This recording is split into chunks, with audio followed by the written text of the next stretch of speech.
আজকের ভিডিওটি বেশ লম্বা হতে চলেছে। যাদের ধৈর্য কম আশা করি তাদের খুব একটা ভালো লাগবে না। বর্তমানে রিলস দেখা যে মানুষের ধৈর্য কমিয়ে ফেলছে, এটা কিন্তু বাস্তবেও প্রভাব ফেলছে। আমাদের এখন আগের যে কাজগুলো করতে ভালো লাগতো, সেই কাজগুলো অনেকটাই করতে ভালো লাগে না, শুধুমাত্র ধৈর্যের অভাবে। তাই একবার রিলস দেখা শুরু হলে আর যেন অন্য কিছু দেখতেই ইচ্ছে করে না।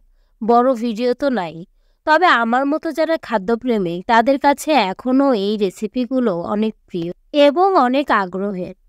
এখন পাকা তালের সিজন, পাকা তালের কিন্তু অনেক অনেক রেসিপি হয়। তার মধ্যে সবচেয়ে প্রিয় যে রেসিপিটি সেটি হচ্ছে তালের গুলগুলি।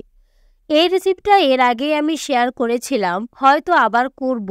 কিন্তু আজকে যে রেসিপিটা শেয়ার করব সেটা একেবারেই গ্রাম বাংলার ঘরোয়া রেসিপি। যে রেসিপিটা আগে অনেক মানুষ খেত কিন্তু এখন খুব একটা খায় না।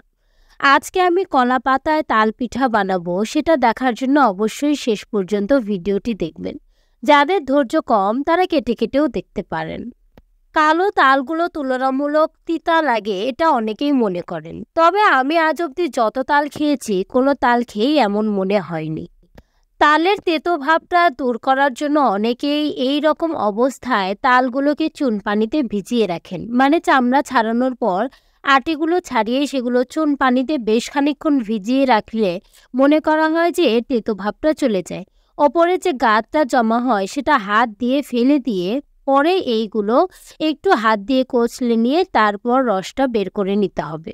তারপর তাল ছেঁকতে হবে। তাল ছেঁকার জন্য আমি এই রকম জালি ব্যবহার করছি। এটা আমাদের বাসায় বানানো হয়েছে, আমার বাবাই বানিয়েছে। অনেকে এমনিতেই ঝাঁপি যেগুলো বলে সেগুলোতেও করতে পারে, কোনো সমস্যা নেই। তবে এগুলো করার পরে কিন্তু অবশ্যই তাল আবার ডাবল ছেঁকে নিতে হবে। তালের তেতো ভাব নিয়ে কারো যদি মনে সন্দেহ বা সংশয় থাকে, তারা তালটা চুন পানিতে ভিজিয়ে রাখতে পারেন এবং ওপরে যে গাঁটটা তৈরি হয় সেটা ভালো করে ধুয়ে নিয়ে এরপর তাল ছেঁকে নিতে পারেন। আমি তালগুলো ছেঁকে নিয়েছি। এবার এই তাল ছেঁকে নেওয়ার সময় অনেক আঁশ এর মধ্যে চলে গেছে, এজন্য তাল আবার ছেঁকে নিচ্ছি। এই অবস্থায় তালগুলো কিন্তু একেবারেই মসৃণ হবে। এত তাল কিন্তু লাগবে না, খানিকটা তাল লাগবে। সবগুলো রেখে দিয়ে আমি চলে আসলাম কলাপাতার কাছে। আমার এই রেসিপির মূল উপকরণ হচ্ছে কলাপাতা। কলাপাতা ছাড়া কিন্তু এই রেসিপিটা করা যাবে না।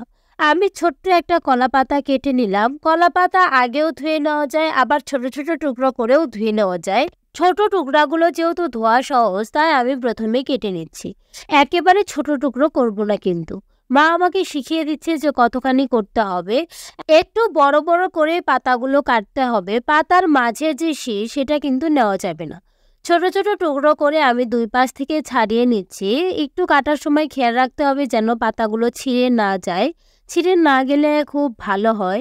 এই পিঠা বানানো কিন্তু খুব একটা কঠিন নয়। যারা ভিডিওটি শেষ পর্যন্ত দেখবেন তারা অবশ্যই বুঝতে পারবেন যে খুবই সহজ।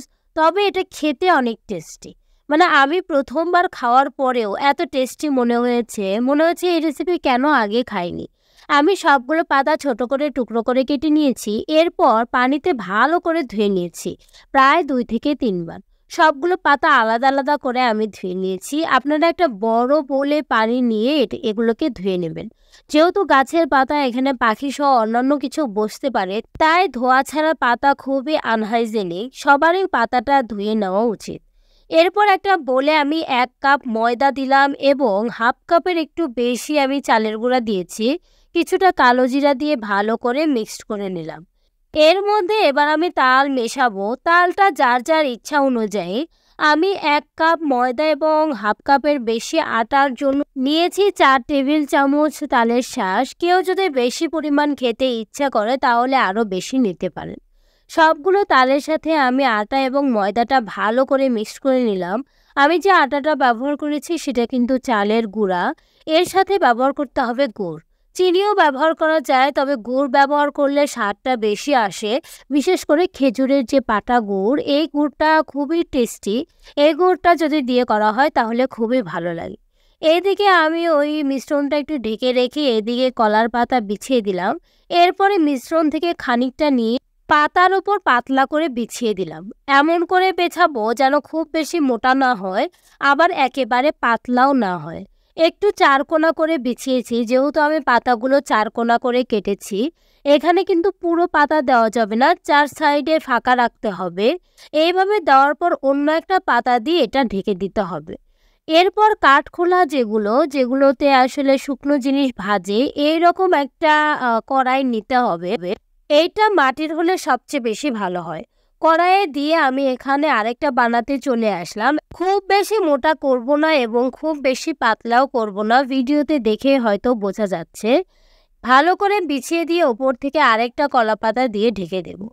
এইখানে এটা নিচে হয়ে গেছে এবং তারপরে উল্টিয়ে দিয়ে অপর পাশ করে নেব। এখানে ওপরে যেরকম পোড়া পোড়া হয়েছে, পাতাটা এভাবে পুড়ে যেতে হবে। একেবারেই যখন পুড়ে যায় তখনই সেটা বেশি টেস্ট। আমি কিন্তু প্রথমে বুঝতে পারিনি, যেহেতু আমি প্রথমবার বানাচ্ছি, আমার মা খেতে চেয়েছে। এরপরে আমি আরেকটা পিঠা দিয়ে দিলাম। এই পিঠাগুলো কিন্তু আমি আবার ভেজেছি, কারণ এক পাশে হয়েছে আরেক পাশে কিন্তু খুব একটা হয়নি। এটা যখন একেবারেই পোড়া পোড়া হয় তখন এটা খেতে বেশি টেস্ট লাগে। মানে আমি প্রথমে একটু টেস্ট করে দেখেছিলাম, এটা পোড়ার পরে এত বেশি স্বাদ লাগে এবং কলার পাতার একটা সুন্দর গন্ধ হয়, যেটা খুবই টেস্টি। এই পিঠাটা খুব সুন্দর হয়ে পড়েছে, এই পিঠাটা খুবই ভালো লেগেছে। আমি দেখুন সবগুলো পিঠাই কিন্তু একটু পুড়িয়ে পুড়িয়ে নিয়েছি। দেখতে কিন্তু অসাধারণ লাগছে এবং এটা খেতে এত পরিমাণ টেস্টি, আপনারা যদি বাসায় বানিয়ে খান তাহলে বুঝতে পারবেন। আমি মোটামুটি টেস্টি রেসিপিগুলো দেওয়ার চেষ্টা করি। এই রেসিপিটাও খুবই টেস্টি, আপনারা বাসায় বানিয়ে নতুন একটা রেসিপি ট্রাই করে দেখতে পারেন। আমিও কিন্তু প্রথমবার ট্রাই করেছি এবং প্রথমবার ট্রাই করেই আমি সাকসেসফুল হয়েছি। ভিডিওটি যদি ভালো লেগে থাকে তাহলে অবশ্যই লাইক, কমেন্ট এবং সাবস্ক্রাইব করতে পারেন। ভিডিওটি দেখার জন্য ধন্যবাদ। Please like, comment and share. Please subscribe my channel.